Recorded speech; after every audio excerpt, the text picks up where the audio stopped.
to PsychSessions AI, a podcast dedicated to discussing the impacts of AI on the field of psychology. My name is Joe Slade, and I study AI, teaching, and learning at Oregon State University. Let's dive in. Welcome, everybody. Today we are joined by Dr. Jordan R. Wagge. She is a professor and chair of psychology at Avila University in Kansas City, Missouri. And we are also joined by Dr. Alexander Swan, who's an associate professor of psychology at Eureka College in Eureka, Illinois. Welcome, Jordan, and welcome, Alex. Hello. Thank you for having us. Yay, so happy to be here. I wonder if we could start off with maybe just a little bit more about your bios, research interests, before we kind of jump in to start talking about AI. So my area of focus and research, I'm at a primarily undergraduate teaching institution. I have a 4.4 load, so I don't do a lot of research. And as we'll probably get into today, my AI usage has to do a lot with making sure that all of the things that I need to do with teaching, research, or scholarship and service can get done in a timely fashion so I can do other things with my life, like actually have one. So, but I mean, to answer the question at least a little bit more directly, my background is in cognitive psychology, and the vast majority of my research has been around cognitive biases. I have a great course on cognitive biases, and my other research focus is a strong passion of mine. Listeners may be familiar with my podcast, Cinema Psych Podcast, which is a blend of psychology and film, Hollywood fictional films, to be specific. But I've also talked a little bit about the podcast on PsychSessions before as well with Garth in a previous episode. So those are my two main scholarship focuses. And then the rest is really just teaching and service.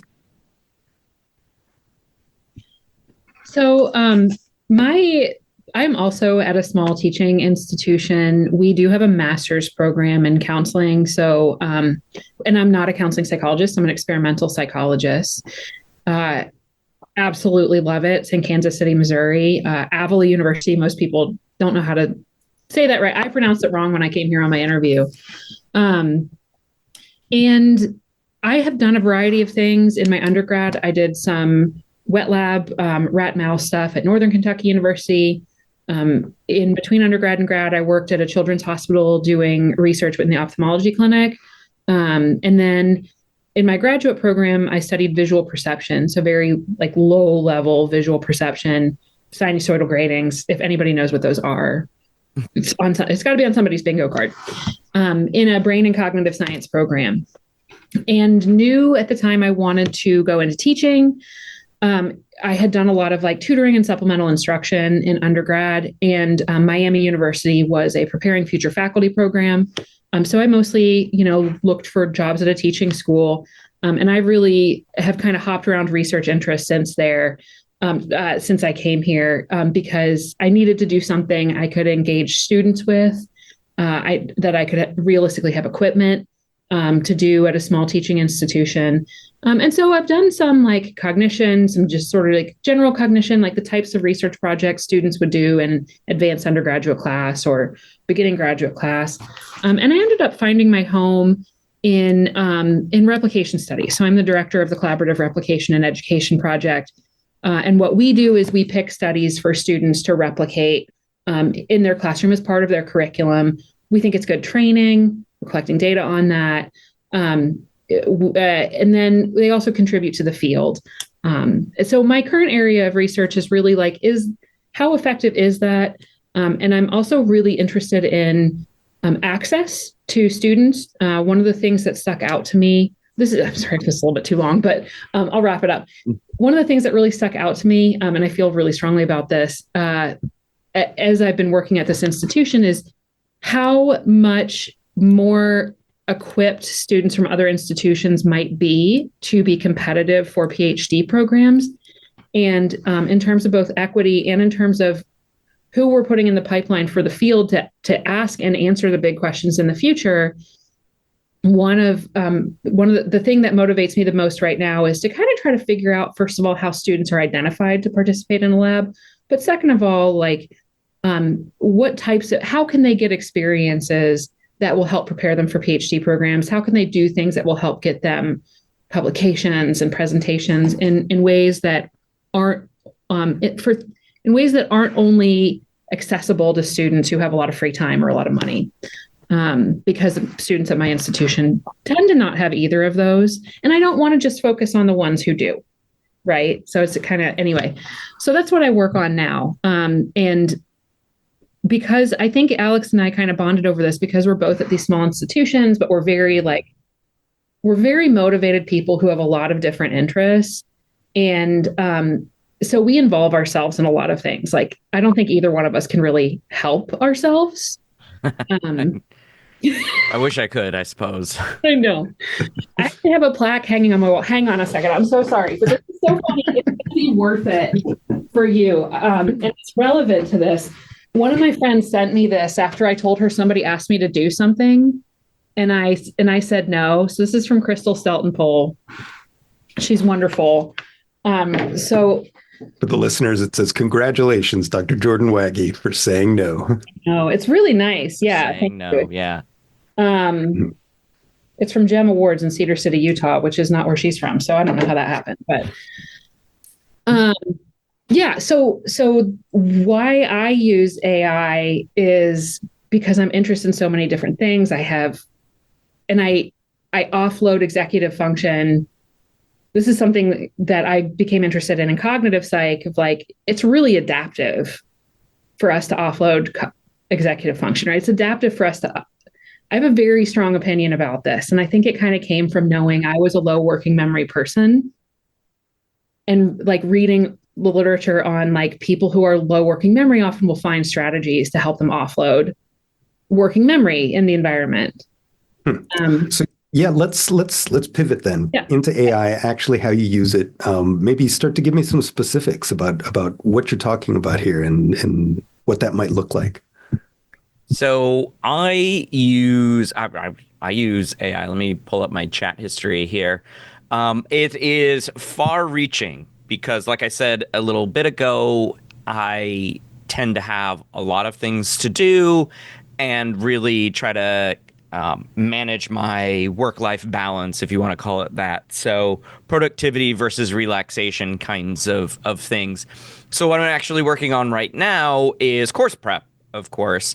And so I just last week put in there are some courses that I teach on a 2-year rotation. So I took a course project that I used 2 years ago, and I fed it into ChatGPT, and I asked for ways to improve it, things that may be confusing to students, issues with instructions, conflicts, word conflicts, these kinds of things, to improve it. And then I also asked it for a better rubric than I used 2 years ago. So to give you a quick background on what it is, it's History of Psych project.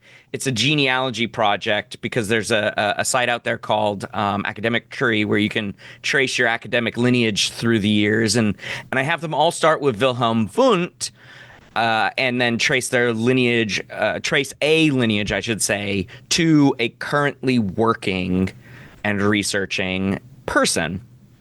And it's quite fascinating who they find to do all of this because, a genealogy tree starts small, but then it like expands exponentially, especially for those prolific people who had a lot of graduate students, right? And so sometimes it might take 9 people, including Wundt, to reach the end goal of a currently working person, and sometimes 6. And my rubric really only scored through the 6. That was the minimum. They had to have at least 6 people. But some people needed to go 8, 9, 7, 8, 9, and they didn't really get any credit for doing more work than other people. So I'm like, I got to change this. So ChatGPT helped me make a more holistic rubric that I was able to transfer those kinds of points-based system that I was using into a more holistic grading rubric. So that's one of the ways that I use ChatGPT in my academic life. In my personal life, it is really good in solving what to have for dinner because it does ranked choice voting so nicely. I love it. So give me an example. How do you use it? So let's say we want to eat out for dinner, and I'll ask everyone, including myself, to give us our top 3 choices. And I say, rank them. This is your first choice. This is your second choice. This is your third choice. I feed all, we're a family of 4, so I feed all 4 ranks of 3 into GPT, and I say, do ranked choice voting, show me the process, and then give me the winner. And it'll show me the process of how you eliminate going from, are there any double first choices? No. Okay, let's move on to second choices, third choices, so on and so forth. And then it'll go through all of that, and it will give us a thing. And I'll say to my kids, all right, well, this is the choice using ranked choice voting. And so I can explain to them what ranked choice voting is. And maybe by the time they're old enough to vote, more places will have ranked choice voting. It's a good experience. Yeah. So Jordan, back to the offloading of executive functioning. Talk to me more about that. Yeah, so I use this, in my personal life a lot. I don't even use it in the capacity of an academic, but I've had it write workout plans. I'll say, I want to work out 3 times next week. Because this is I don't have expertise in that area. Please write me 3 workout plans, but they have to take 20 minutes. I don't have any weights at home. And I also have, and I don't know how good I'm not going to recommend this to people because I don't know how good it is at this, but I'm also avoid this previous injury, aggravating this previous injury that I have in my knee. And that is an hour worth of me planning alone. And if I don't like something on it, I can revise it and say no, not this, but that. I will ask one of my favorite examples is I use ChatGPT almost exclusively. I've tried Magic School, and of course I use Gemini when it pops up on Google, but I go to ChatGPT. I've tried Claude. This one seems to work pretty well for me. I'll say, I have these ingredients. Can I make a mug cake out of this? Because I'm kind of craving sweets. And I'll get, or can you make me this one recipe? Is there a good recipe for this that doesn't have this one ingredient that kind of aggravates, illness? So that's been really helpful. Gift ideas, I'll enter a little bit of information because when I go to Amazon and I'm gifts for a spouse for an anniversary, it's just all my husband's not going to like any of this. This is it's all very kitschy stuff. Yeah. Yeah, it's golf clubs and whiskey stones. And I'm he's just not that kind of guy. And so I'll be here are 4 things that my spouse has. What are some other things that he might like? It's really good at that. And I actually had ChatGPT write him a poem for one, not a cheesy one, but he knew, I printed it out and I actually just taped it to the inside of a card one year. So things where I'm I could spend the rest of my day thinking through this problem I have, and I just don't want to. I want to water my plants, think about buying more plants, draw pictures of my plants. It's a very specific vibe I have right now. I want to piggyback on that as well, because I just was looking through my chats again, and I noticed a huge time saver use from December of just a month ago. So I had to coordinate a group of 9 people for an hour meeting. And I knew that I needed to have it on a single day. So it's we need to figure out what day everyone is available. But not only that, tell me your availability for the whole week and the hours that you were available. I chucked all of that information into ChatGPT, and I was like, tell me when everyone is available. Sure, I could put this all into a spreadsheet and block off times that they were available with like green fill color, right? And spend an hour doing that.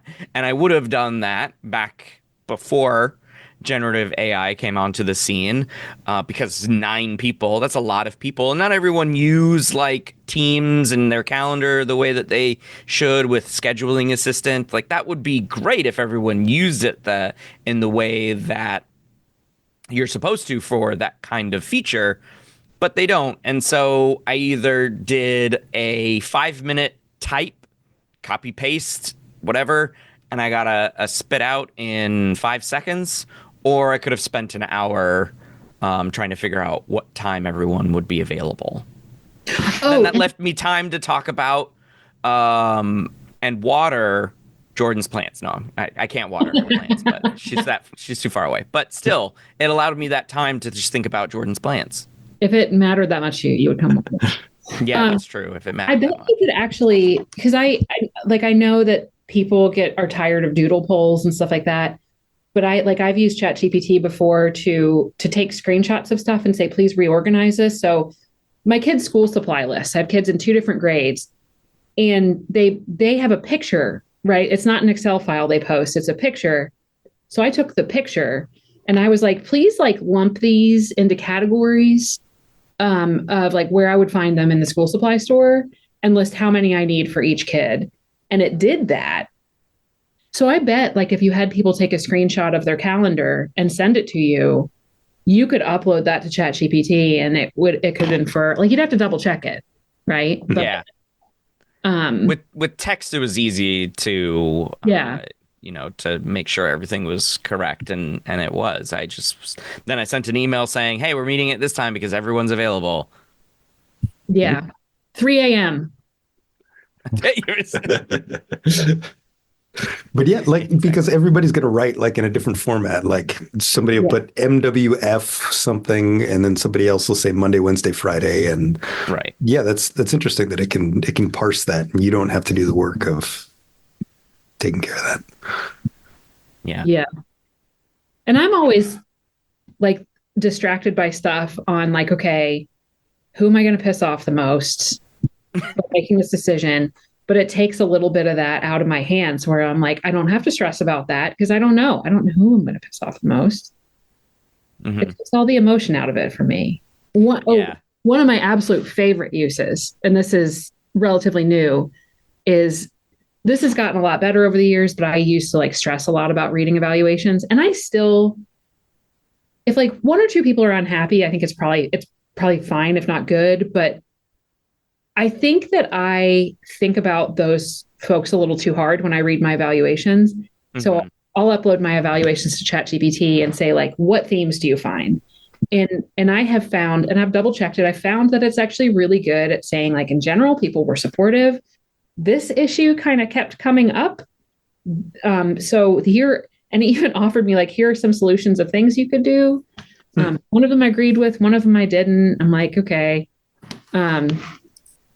But that I think saved me it didn't save me time necessarily because I still went through and read them later, but it saved me a little bit of angst. And I think it kind of helped like prime me when I was reading them to really look for the overall themes. And I think that made my work, like when I was preparing for classes for the next semester, it made me do them a little bit better because I wasn't distracted by like what one person complained about the previous semester.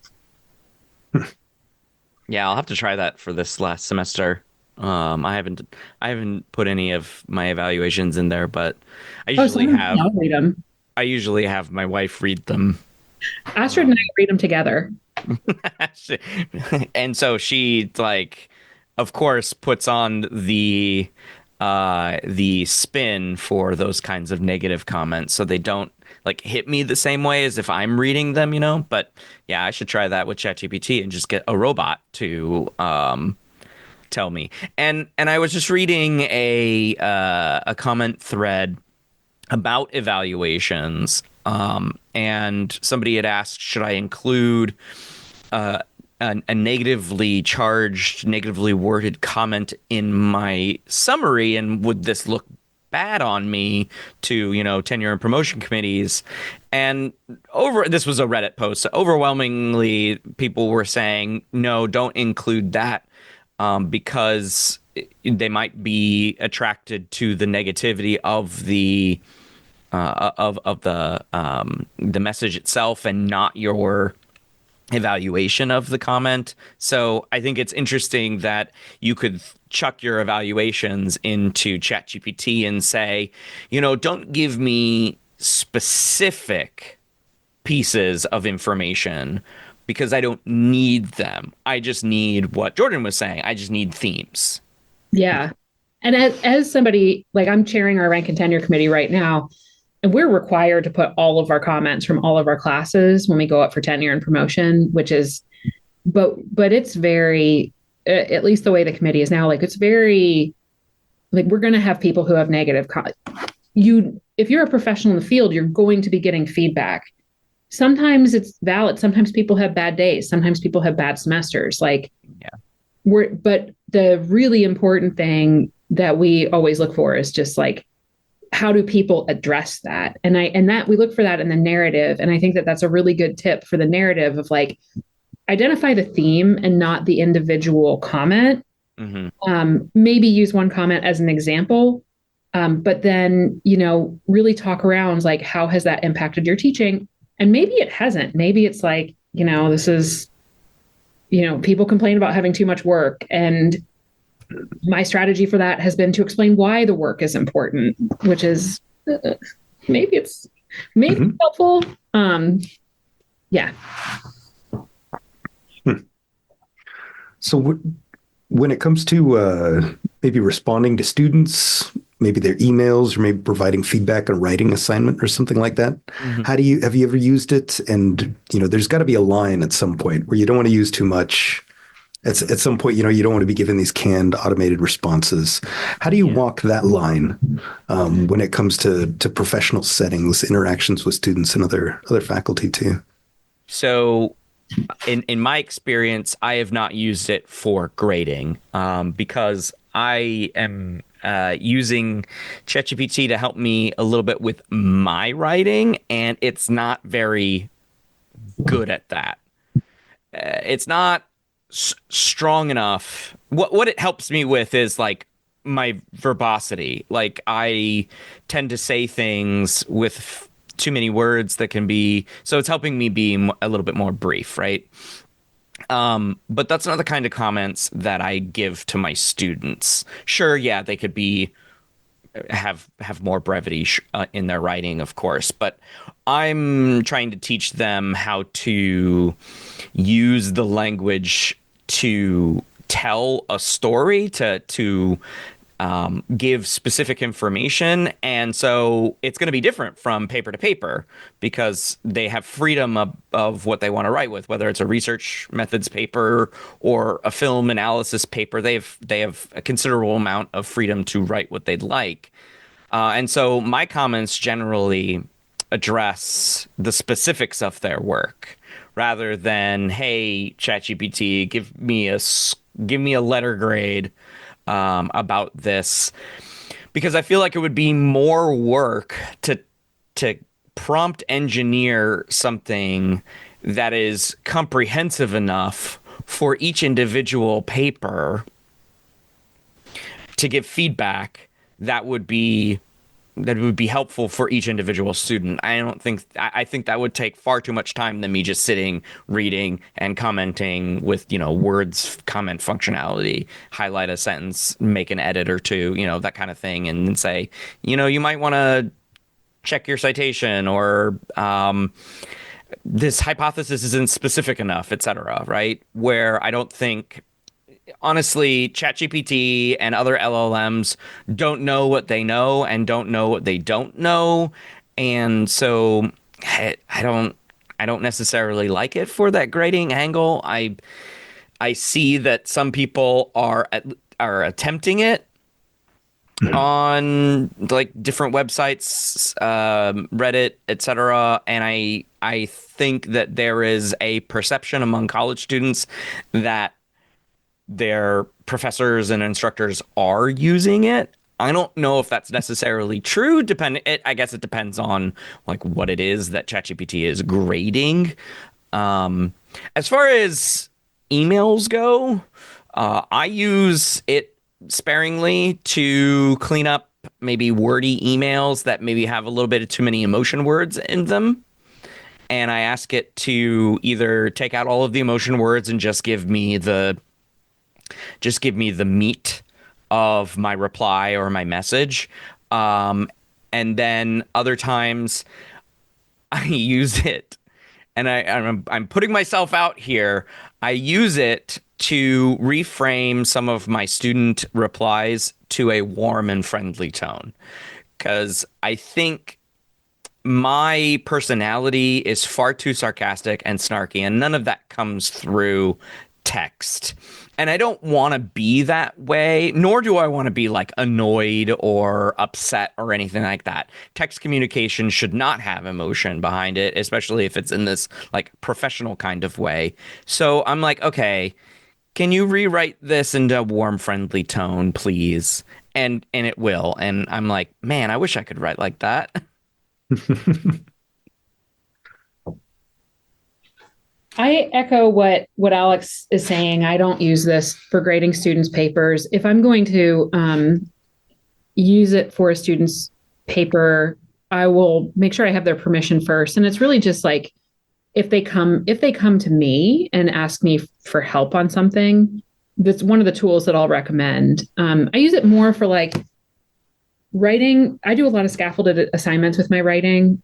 So I will ask ChatGPT to help me produce a series of prompts of, this is the assignment I want them to do. Please write instructions. I think that's really helpful because I know in my head what I want them to do, and that doesn't always come across. And then people kind of violate the boundaries in weird ways. And that helps kind of catch those things. It'll help me write rubrics. And then I'll do back and forth with like, no, I pay more attention here to like how they synthesize the literature and less attention to how they use APA style, and I'll get it to rewrite them. And then the biggest revelation to me has been showing students how to use it to help them generate topics. So there are kind of like two, when it comes to students picking their own topics for lit reviews, of course, all of the students struggle with the granularity of it, of like, some students are like, I'm interested in depression. It's like, yeah, well, welcome to the human Having condition. it or what? Yeah, we're all interested in it. Or people will say like, I am interested in the effectiveness of this very one specific treatment. And it's usually something that's, I don't want to be snarky, but it's usually something that's like not even in the literature, like breathing through one nostril to like oxygenate one hemisphere of your brain for like one very specific disorder in one very specific group of people. So I kind of help them use ChatGPT as a tool, or Gemini. I'll show them in class, like, I'm writing a lit review. Here are these instructions. Help me find like a topic where I can find 4 papers. I only have them use 4 sources because I really want them to get to know each source deeply. Help them find four sources where it's something that you could find 4 sources where you could really synthesize. Or what are some topics? What are some like stasis questions in the field? What are some things that I could write about? My 400 level students right now are picking their projects for this week, and this is going to be a huge like capstone-y type project. So I'm going to show them today, upload the syllabus and say like, here are the things I'm interested in. What are some things that I could do that would be, that would fit one of these projects? Because they're either in like, I have students that kind of range from like, they're interested in everything and they cannot pick one thing, or they're interested in nothing. And I don't think that's a very charitable. Maybe they're interested in like, nothing really comes to mind. They can't Hard to Like, know. Hard to generate. Mhm. yeah, when you put somebody, on the spot and you're like, Yeah. give me a topic. I mean, I think in those ways I use it to help me, but I don't upload anybody else's writing unless it's public. I'll upload my syllabi. I'll usually do that on private mode. Yeah. So no student writing, no uploading of the student writing. No, I don't do that. No. I think I'm in the early days. I may have made that mistake. It was like as a rookie mistake, but then I read a little bit more about that, and that's a hard line for me now. If I'm going to upload, even if I'm going to upload somebody else's syllabus, it's the same thing with reviewing papers, right? There's a controversy about people submitting AI written reviews. Yeah. And like that to me is unethical for two reasons. One of them is you don't have the author's permission to upload something into an LLM, but even if you don't know who it is. Yeah. Mhm. The other thing is, this is supposed to be coming from your head, right? There are all sorts of, and it's weird because I feel differently. When I review papers, I usually will run them through stat check if it's from a journal that I know doesn't do that. But I also know the privacy stuff associated with stat check a little bit better, that it's not using it to learn. What is stat check? What is So that? stat check it's statcheck.io, and it is I think it is. Let me look it up really quick. I tend to I definitely agree with the unethicality of what Jordan is saying as far as like GPT reviews. What I would say is that if a reviewer wrote their review and it's just like gobbledygook, because I mean as a researcher I probably have gotten gobbledygook reviews, like I don't understand anything that you're saying, and then you get like somebody who does line by line and it's great. And so if somebody was like, can you take all of my review thoughts and put it into a way that is actionable for this author or authors, then I think that's fine, as long as it's your review going in. But yeah, as Jordan's saying, if like you just upload a paper and it's like, okay, review this for its scientific merit and its theorizing and implications and all that stuff. Again, LLMs cannot do that because they don't know. They don't have the expertise. Even if you say, hey, pretend to be a world-class researcher in the neuroscience of Alzheimer's disease, it can pretend in a way that uses the words of it, but it's a probability machine. It doesn't know if it's... Puts on a little tweed jacket. Yeah, it puts on a tweed jacket, has a pipe, right? Maybe a monocle, the classic neuroscientist stereotype. But it doesn't know that it's not a neuroscience expert. The neuroscience expert who's supposed to be the reviewer is the neuroscience expert. And yeah, maybe they could go back through and check it out, but the controversy is not those people who are taking the time to evaluate the output from the AI. The controversy is like, clearly this was AI generated. Yeah. With no checking whatsoever. So I think those situations where it's like, what is the expectation here? Is the expectation, so first of all, don't share other people's writing, but second of all, if the expectation is that something is produced, like I think about writing my syllabus, I don't think my students have any expectation that my syllabus came from a specific place. My syllabus has been copied by like 20 other people in the department when they teach classes adjunct or they teach that. Like, it's not, there's no reasonable expectation that we would all sit down and write our syllabus from scratch every single time. But if somebody approaches me and says, I want you to review this paper, there's an expectation that I'm the person doing it, right? If I'm submitting a paper, there's an expectation I wrote it. And so, we could talk a little bit about what the lines are of what it means to write something. I don't know that that's really that relevant. I think if you're asking yourself the question, like my rule is kind of like, if I'm asking myself the question, that's my answer.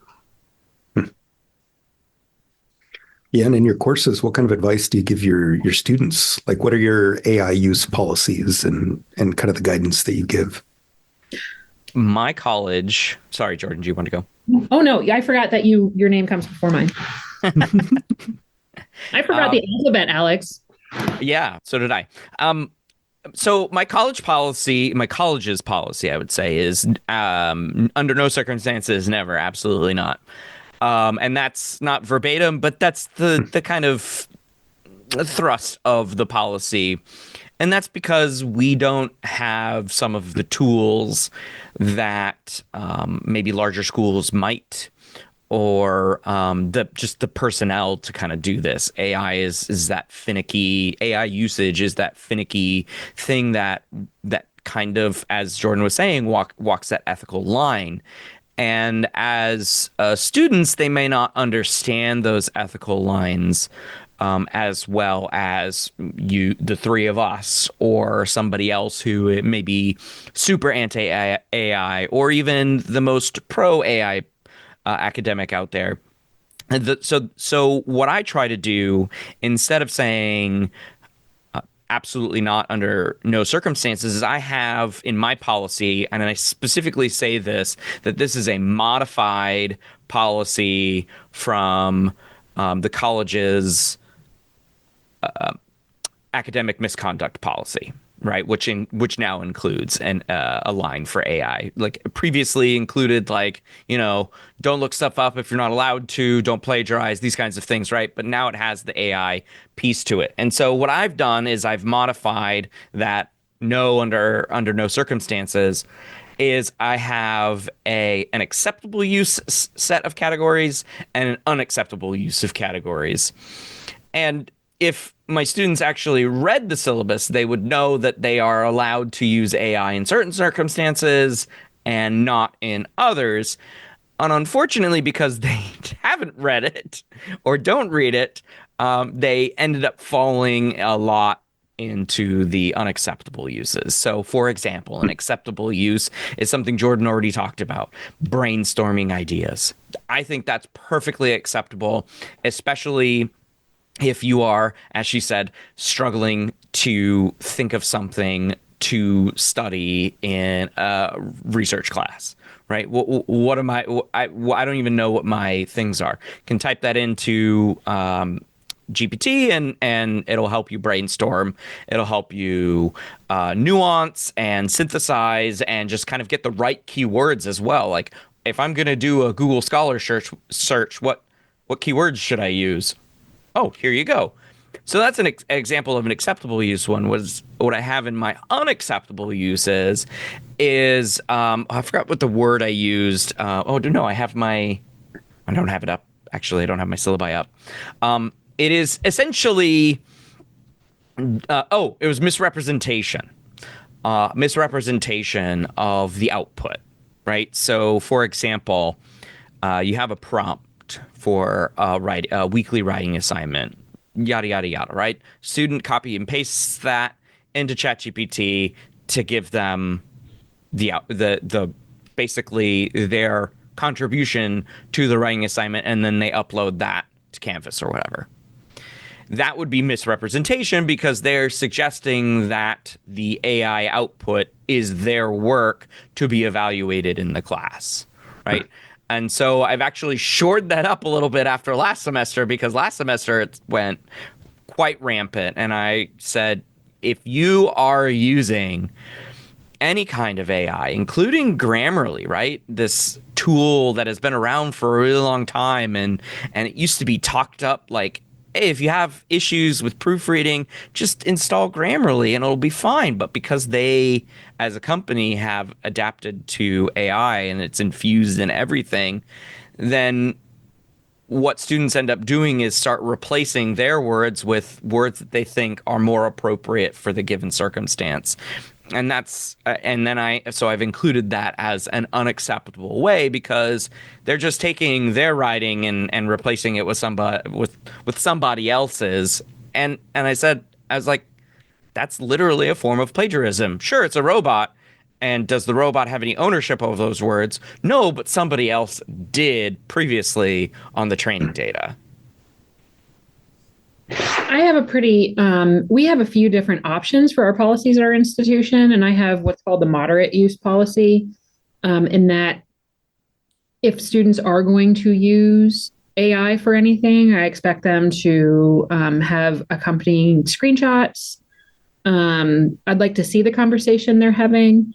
And of course, people are still turning in things that are like, this is very clearly AI. But what I found is that for the most part, either it's with something like a discussion board where it happens early and I'm like, you know what, I can tell, like, don't do this again.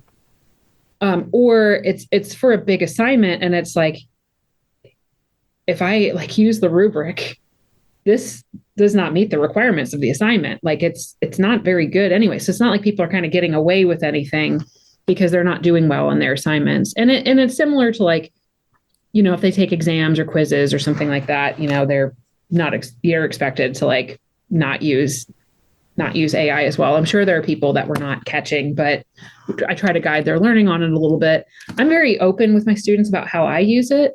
I'm like, okay, this is how I do the syllabus. This is how like I'm trying to model being a professional because this is, first of all, I think my students they're a little anxious about doing something wrong. Like they're either like not anxious enough or they're too anxious about it. So even when I have them do Jamovi assignments and stats and methods, a few of my students will say they're afraid of like messing around with the data. They're like, well, I didn't want to test things. I was afraid I was going to break something, or like they've been listening to me like, get all angry about harking and stuff for semesters now. And they're like, I didn't want to just get in and just like run whatever test because I don't know if they think the research police are going to come find them. Mm-hmm. Like, you're not going to break anything. You just like, just use it. And the point I make to them about AI is like, well, look, students at other schools are using this and this is what they're using it for. And that's true. And I'm like, this is one tool that it's like, if you can figure out how to make it work for you, it can be helpful to you. And you don't want to use it as something that will replace your learning on something or replace your skill building. Like that's why you're in college, is to build your skill. Mm-hmm. But it can be a pretty helpful scaffold. I've had conversations with ChatGPT in Spanish before where I'm like, I need to get better at conversational stuff. So I've asked ChatGPT to just have a conversation with me and point out what's wrong. I'm like, that to me, if I were teaching Spanish and I had a student in my class, I think that would be a great use of it. Well, as long as it's accurate. I don't know if it's accurate. I'm not that good at Spanish. I think it's pretty good with language, the voice mode too, that you can just talk. I mean, yeah, it's incredible. Absolutely. Yeah. And that's been getting better in like the last several months too, with new models coming out and everything. Yeah. I want to just pick on pick out a thing that Jordan said, which was it can't replace your learning. And this is what I tell my students, right? So I too am open about the use of ChatGPT, and I'll be like, last semester I totally forgot to do something for class. And so like 30 minutes before, I ask ChatGPT for like a set of 10 problems or something like that for them to work on in class. And I took it to them and I'm like, so this is all from Gen AI and all of that. And I just ran out of time. Right. And so I'm open with them, but then I also like add the caveat that I have done the mental work. I have done the academic work to get to this point, right? I have many years of schooling under my belt. I've shown people in the field defending my dissertation that like I have the skills necessary for this advanced degree. You're not there yet, but that doesn't mean you can't be there yet. But what I don't want you to do is take the shortcut to getting there, because when rubber hits the road and you don't have a little computer by your side, can you actually formulate an appropriate response for your boss, for a client, for a coworker, or whatever? Can you a colleague? Can you generate something from your own mind without this replacement? Because if you are using it as a replacement for your learning, you're not learning. That is a critical step that I've heard people mention, is that the development of the expertise. Like, as an expert, maybe you have a little more latitude in, how you feel comfortable using it. But when you are initially developing that expertise for the first time, maybe you do need a little more hands-on without the AI assistance. Yeah, and I think it goes back to what we were talking about, ethicality too. Like, Jordan and I have been teaching research methods and stats for a while. Her longer than me, of course. And because I'm older. That's what you're saying, of course, because I'm older. Mm-hmm. Yeah, that's what the of course was for. But what I want to say is that, like, we've been teaching about ethics for those same amount of years. And so all of that is, to use a bias phrase here, we have availability heuristic for that information. And when we talk about it from semester to semester and year to year, those things become easier for us to think about. Students don't actually recognize the unethicality of taking their professor's words, their assignments, whatever they are, without their permission, and putting it into ChatGPT, which also trains ChatGPT, because they're not thinking about temporary mode or anything like that. So it's not even just content area expertise, but it is like downstream consequence expertise. Like, we can think about what the downstream consequences of our use are from moment to moment. Like, should I use it for X, Y, or Z? Well, let me think about what could be the potential pitfalls or benefits. And if the pitfalls outweigh the benefits, maybe I shouldn't use it for this function. Students typically, from what I can tell, the ones that are using it as misrepresenting tools are taking the easy way. Walter Mischel and the eating the one marshmallow right away, instead of waiting for the delayed gratification of, I'm going to grab those skills now and then I can apply better knowledge for the future using these tools. Well, as we kind of draw to a close, are there any closing thoughts? Anything you felt like was left out of the conversation that you'd like to touch on? One of the things that people told me after our talk at ACT that was really helpful for them to hear was, I used it for something a few months ago. Of course, a lot of folks hadn't thought about using it for coding and using R, which is like, this opens up the availability of R to so many people because it's so much easier to code when you can go back and forth. You have to have some idea what's going on. So that's probably the most helpful tip that a lot of people have shared with me. But then the other use that I think a lot of folks thought was a really good tip. I had been asked by my administration to prepare a document to argue our position on needing another faculty member in our department. And those types of things are kind of difficult for me to write because I have to like switch into layperson mode a little bit. I have to, like, I remember I served as a faculty representative to our board for a couple years. And like, I remember going into that room and just thinking, like, these people speak a different language. Like, I don't know half the acronyms they're using. I'm not a business person, right? I'm not in that mode. And you just kind of have to frame and think about things in a different way. And I don't think about things that way. And I don't want to think about things that way. So I think I was able to do a couple things. I was able to kind of like, there are pieces of evidence that make it a lot more obvious to me. Like, there are pieces of evidence that are obvious to me that I'm like, we need another faculty member, but it may not be obvious to somebody else.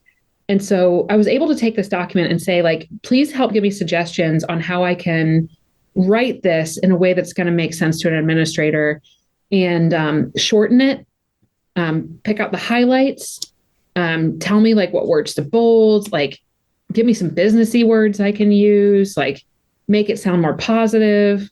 And one of the tips that gave was that I hadn't even thought of was like go to the Bureau of Labor Statistics and see like psychology is an area both in the master's level and undergrad that's expected to grow because of mental health. And that was like something new that made it into that document that I hadn't even thought about. That was like, that's not an argument that I had.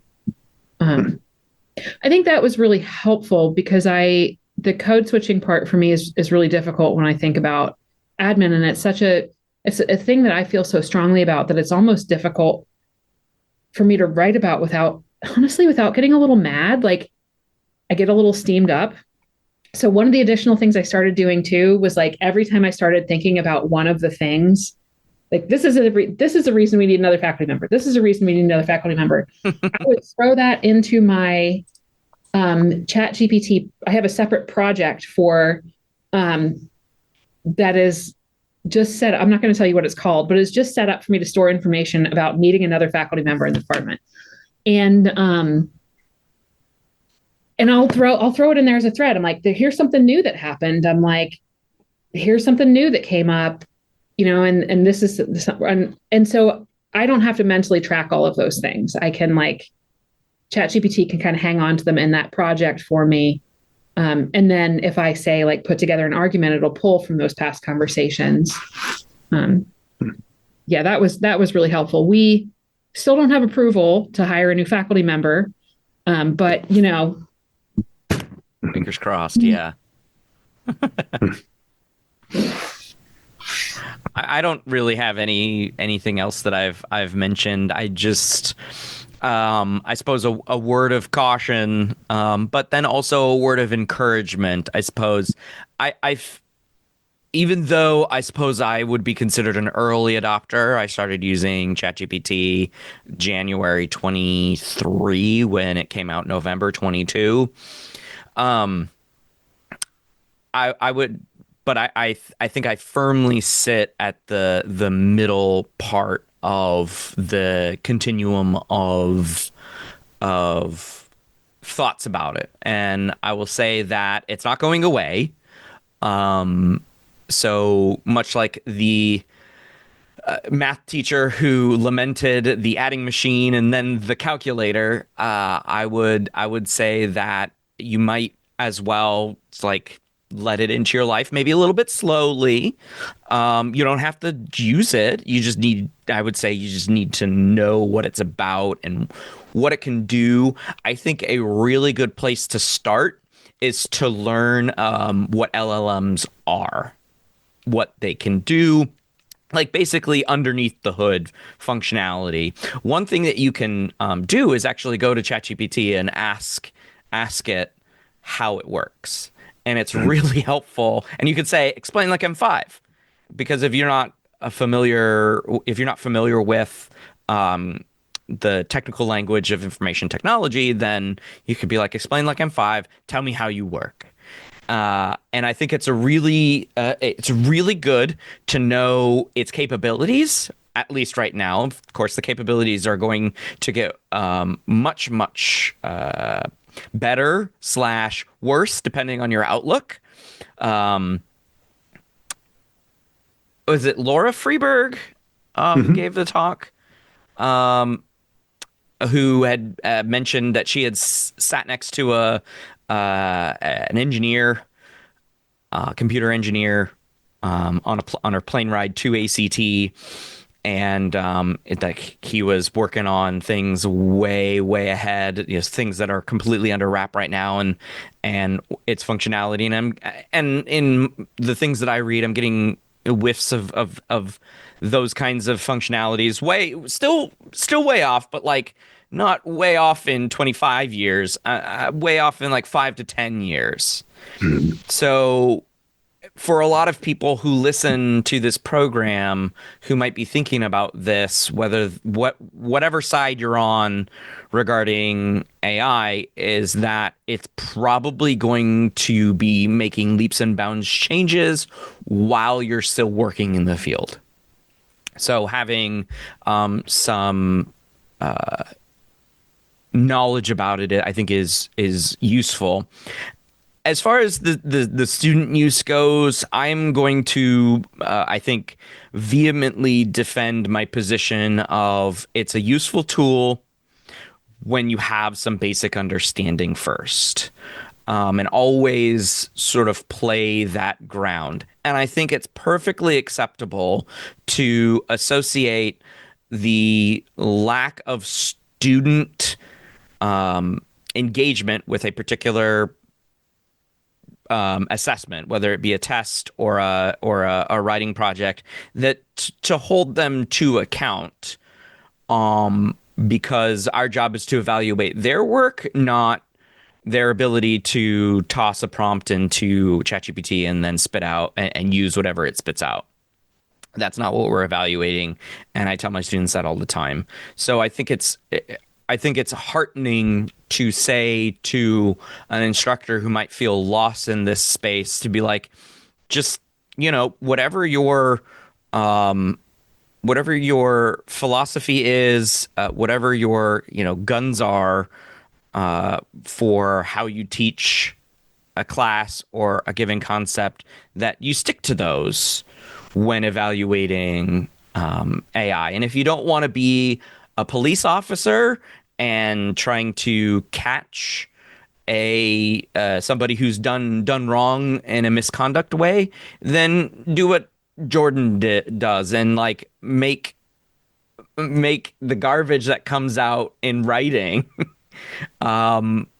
be given that lower score, because it's not good, because it's never going to be the kind of writing that we're looking for in our classes.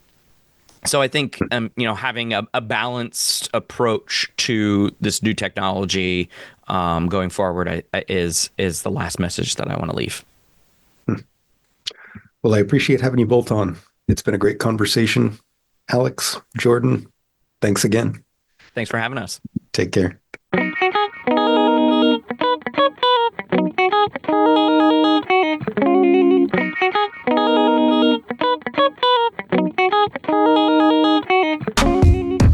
Thanks for listening to PsychSessions AI. If you enjoyed today's episode, please do like, subscribe, or leave a review. All of our episodes, as well as the PsychSessions newsletter, can be found by visiting psychsessions.org. See you next time.